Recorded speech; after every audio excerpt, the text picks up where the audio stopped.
দেওয়া নেই। সবাই রেডি? হ্যাঁ, প্রথমেই শুভেচ্ছা সবাইকে। আর প্রথমে জানিয়ে রাখি, আগামীকাল রবীন্দ্র জয়ন্তী। এই সময়তে এই কোভিডের আক্রমণে রবীন্দ্র জয়ন্তী সেভাবেই পালিত হবে। আর আগামী কত 14 না 15 কবে ঈদুল ফিতর?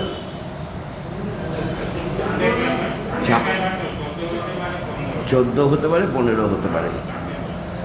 তা আজকে 8 তারিখ, সেই জন্য আগাম এই ঈদের সবাইকে শুভেচ্ছা জানাই। আর যে কথা আপনাদের সামনে বলতে চেয়েছি তা হচ্ছে, এই গত 2 দিন ধরে আমরা স্বরাষ্ট্রমন্ত্রীর কাছে আমাদের পক্ষ থেকে রাজ্যের নির্বাচন উত্তর পরিস্থিতিতে কিছু কথা জানাতে চেয়েছিলাম, যেটা তাদের অ্যাপয়েন্টমেন্ট না পাওয়ার জন্য দীর্ঘ সময় অপেক্ষা করে, এবং আজকে দুপুর পর্যন্ত অপেক্ষা করা হয়েছে। তারপর আমরা মেলে পাঠিয়ে দিয়েছি, সেটা আপনারা সবাই পেয়েছেন। কাজেই সে বিষয়ে বেশি কথা এখানে ব্যয় করতে চাইছি না। আমরা লক্ষ্য করে দেখছি যে নির্বাচনের 8ম পর্বে নির্বাচনের ঠিক আগের দিন 28 তারিখে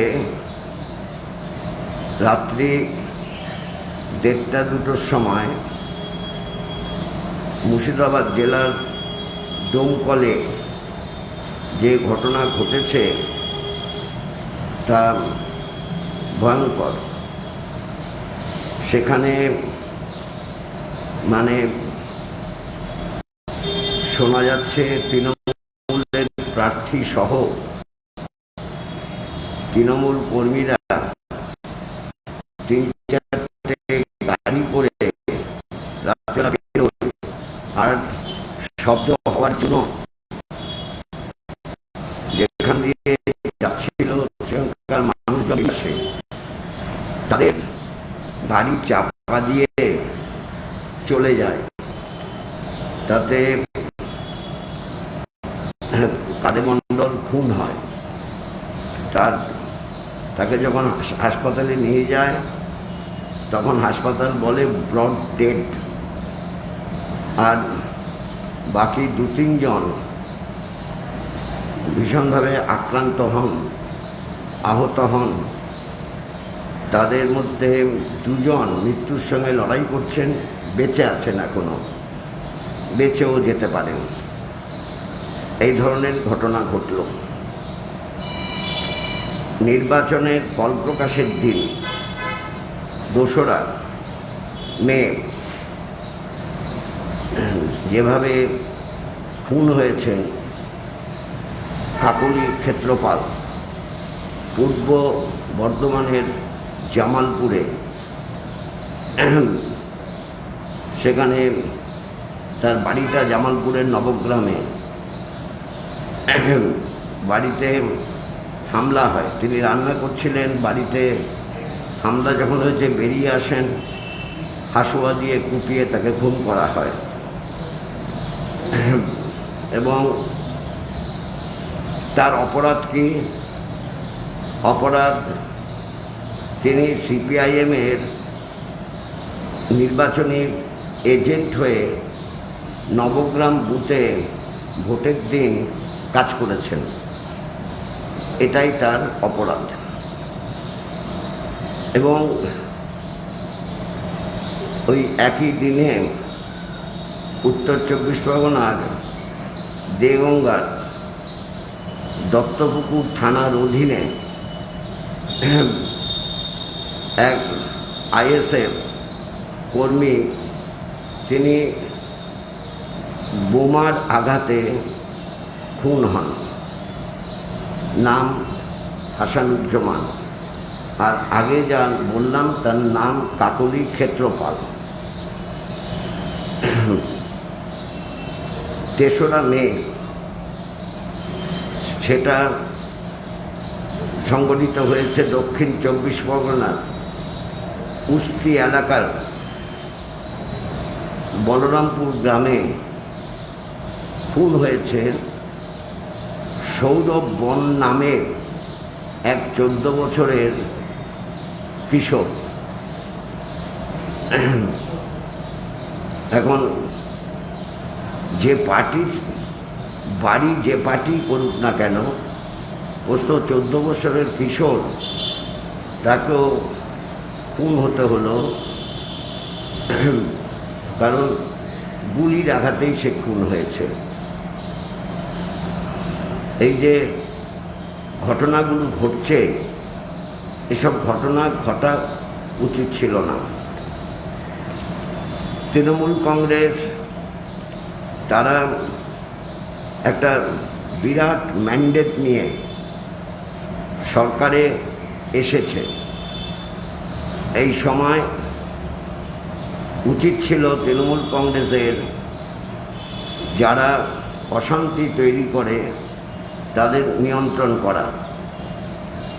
রাজ্যের বিভিন্ন জেলায় সন্ত্রাসমূলক পরিবেশ তৈরি করার জন্য এখনও সচেষ্ট রয়েছে।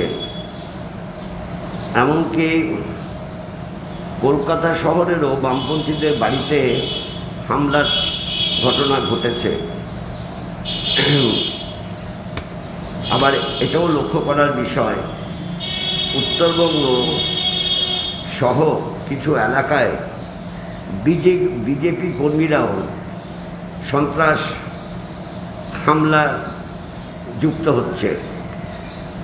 এই দুই পক্ষেরই এই সন্ত্রাস হামলার ঘটনার পরিপ্রেক্ষিতে মানুষের মধ্যে ভয় ভীতির সঞ্চার হচ্ছে। কোন সময়ে যখন কোভিড-19 আক্রমণে মানুষ দিশেহারা, এসব বিষয়গুলো হিসেবে রাখা দরকার। মানুষের এখন যেভাবে আক্রান্তের সংখ্যা, কোভিডের আক্রান্তের সংখ্যা বাড়ছে, মৃত্যুর সংখ্যা বাড়ছে, সেই সময় সবাই ঐক্যবদ্ধভাবে কোভিডের মোকাবিলা করা উচিত। অথচ শান্তি শৃঙ্খলা ভঙ্গ করে মানুষের মধ্যে ত্রাস সৃষ্টি করার পরিকল্পনা, এটা ভয়ঙ্কর ক্ষতিকারক। তাই প্রশাসনের কাছে দাবি করব, বোধ পুলিশ প্রশাসন এবং সাধারণ প্রশাসন, যাতে তারা শান্তি শৃঙ্খলা প্রতিষ্ঠার কাজকে সবথেকে বেশি গুরুত্ব দেয় এবং যেখানেই হামলা আক্রমণের ঘটনা ঘটবে শক্ত হাতে তা দমন করে। সেই কাজ না করলে সত্যিকারের তৃতীয়বারের জন্য তৃণমূল সরকার গড়ে উঠেছে, আর এই তৃণমূল সরকার এত বড় ম্যান্ডেট নিয়ে তৈরি হয়েছে, তারা শান্তি শৃঙ্খলা ভাঙার দায়ে অভিযুক্ত হবে। এটা কখনোই হওয়া উচিত না, তাদেরও এটা বোঝা উচিত। এখন আমি বলবো যে দোকানপাট ভাঙা, লুট, বাড়ি ভাঙচুর, এই ঘটনা অবিলম্বে বন্ধ হওয়া উচিত। আর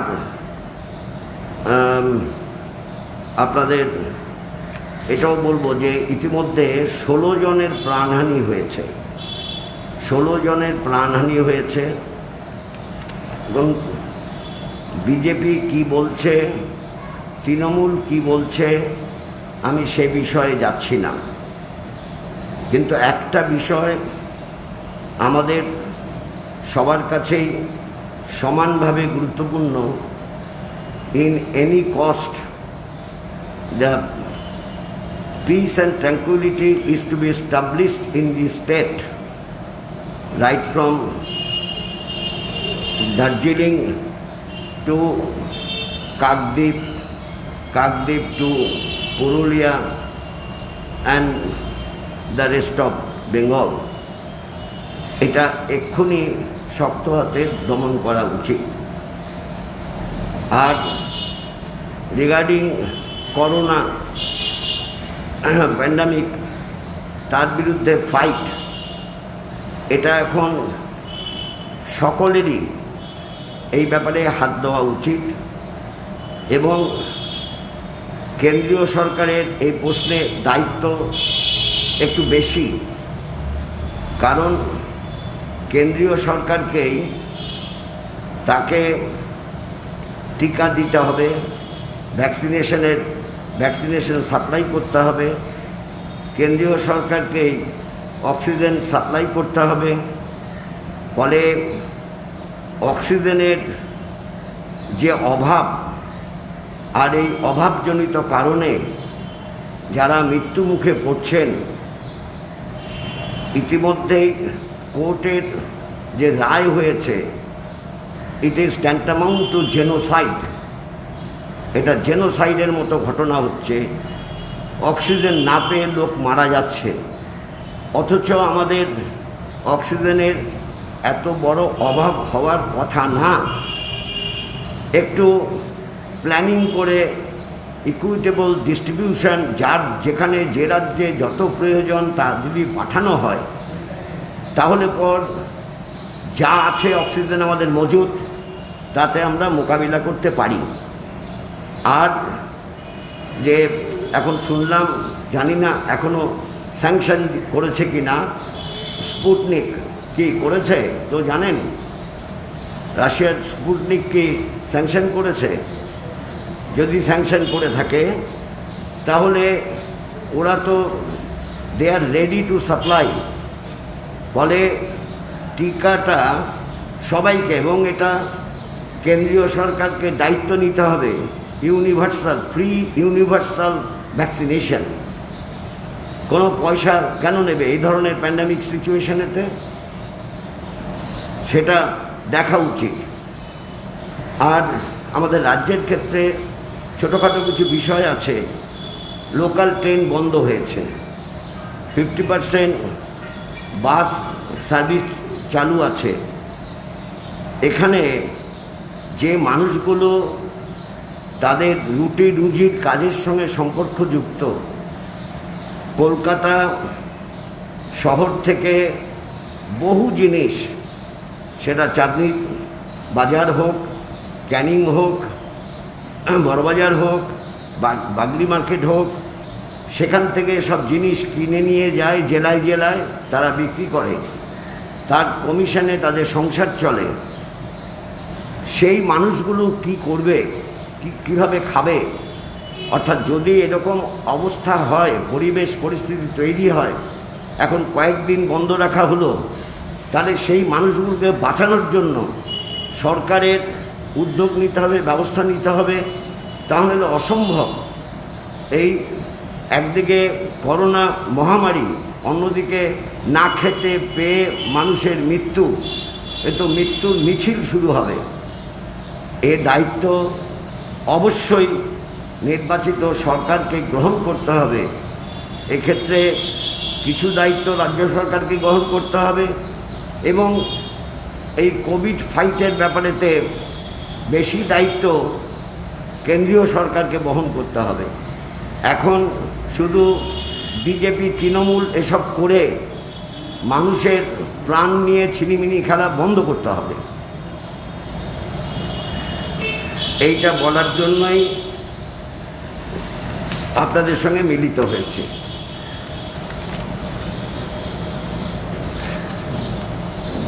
এখন যদি আপনাদের কোনো প্রশ্ন থাকে করতে পারেন।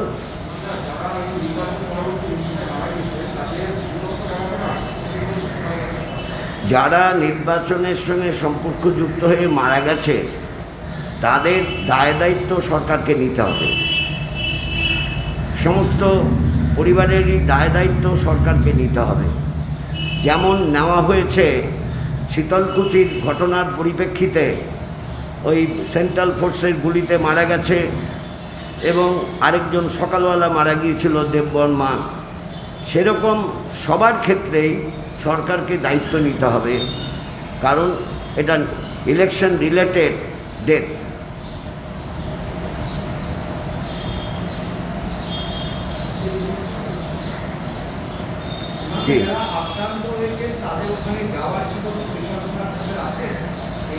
আমরা ইতিমধ্যেই বলেছি, যেখানে আক্রান্ত হয়েছে সেখানকার সেই জেলার পক্ষ থেকে সবাইকে যুক্ত করে জেলা ডিএম এবং মানে সাধারণ প্রশাসন, পুলিশ প্রশাসনকে কাছে দাবিপত্র পেশ করতে হবে।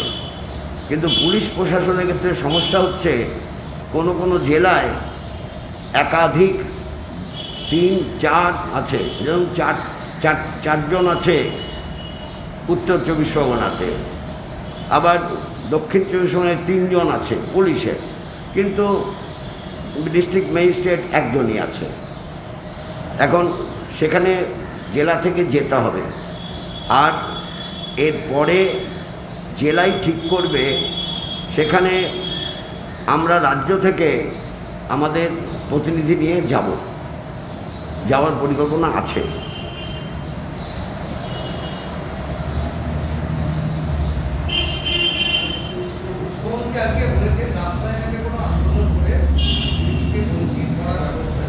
কোথায়?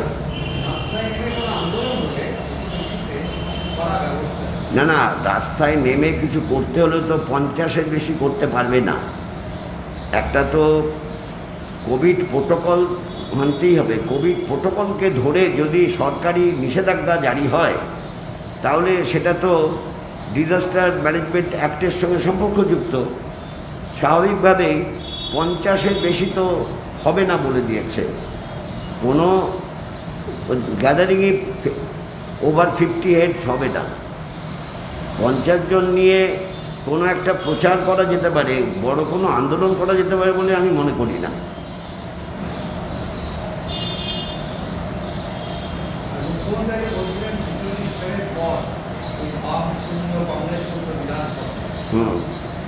হ্যাঁ, এ তো ডিজাস্টার রেজাল্ট হয়েছে বামেদের এবং অবশ্যই কংগ্রেসেরও ডিজাস্টার রেজাল্ট হয়েছে। এটা কোনোদিন এরকম বিধানসভা ছিল না। মানে যেই বিধানসভায় বাম শূন্য করতে চেয়েছিল 1972 সালে, সেখানেও বামেরা কিছু সিট জয়লাভ করেছিল এবং বামেদের মধ্যে সিপিআইএম 13টা আসন জয়লাভ করেছিল। কিন্তু বিভিন্ন মিডিয়ায় আমি দেখি, যখন খুলে দেখি, তারা বলছে পার্টিসিপেট করেনি। তারা একটু রেকর্ডটা দেখে নিলেই হয়ে যায়। সিপিআইএম শুধু 13 জন সদস্য শুধু পার্টিসিপেট করেনি এটা নয়, শপথ গ্রহণ করেনি, একটা পয়সা নেয়নি, কোনো বেতন নেয়নি। এগুলো জানেও না, তো এগুলো জানেও না।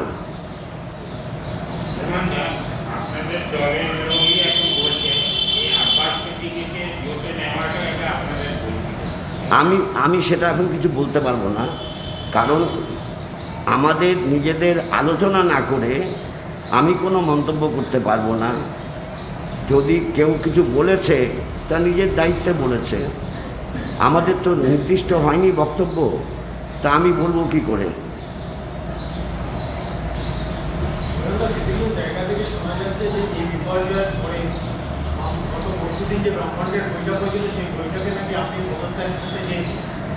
না, ব্যাপার হচ্ছে মনের মাধুরী মিশিয়ে কেউ লিখেছে, কারণ আমরা সব আলোচনা করেই তো কাজকর্ম করেছি। কাজেই আমি পদত্যাগ করতে চেয়েছি, এটা তো আজগুবি কথা। গল্প। যে সমস্ত দলের নেতারা, আমাদের দলের নেতারা যারা প্রকাশ্যভাবে বিজেপি দিচ্ছে, আপনারা কি তাদের সেই কোনোভাবে কি বলবেন তাদের যে শৃঙ্খলার ক্ষেত্রে?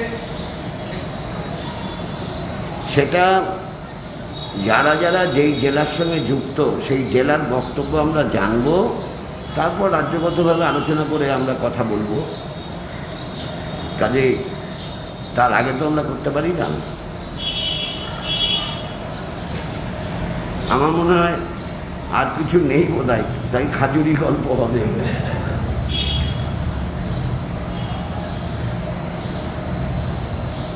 চারিদিকে এরকম অবস্থা খুব খারাপ। আমাদের যে ভোলা, মানে আজকালের যে ভোলা ভোলা ভোলা আছে না, হ্যাঁ, ভোলা যে নাকি কবিতা ফবিতা লেখে। না না, আজকালের কাজ করে।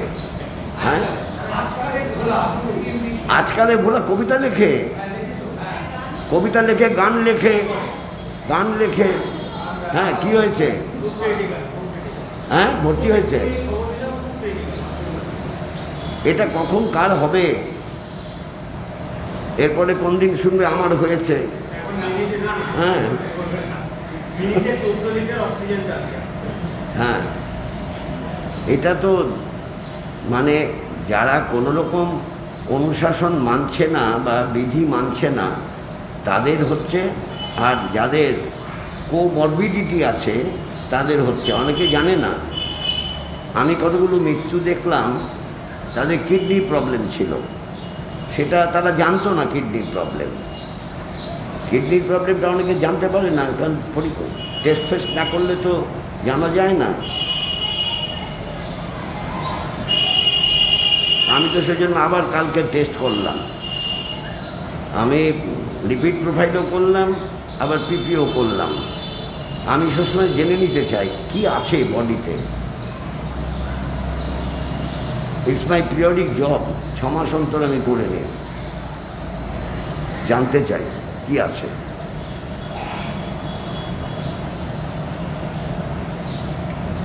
আমাদের তো লেফট ফ্রন্টের পার্টনার, এই যে সিপিআই সেক্রেটারি স্বপন ব্যানার্জি, সে আক্রান্ত। এখন একটু বেটার আছে। ও দেরি করেছে, ও টেস্ট করতে দেরি করেছে। যাই হোক, টেস্ট করার পর সমস্ত বিধি মেনে চলে এখন স্টেবল আছে।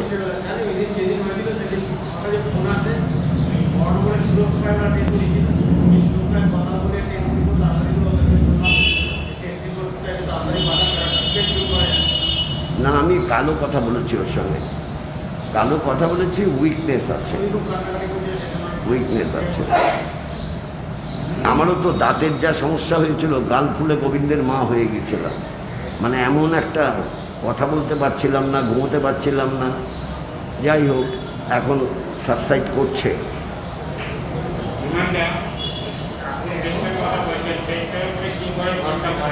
হ্যাঁ,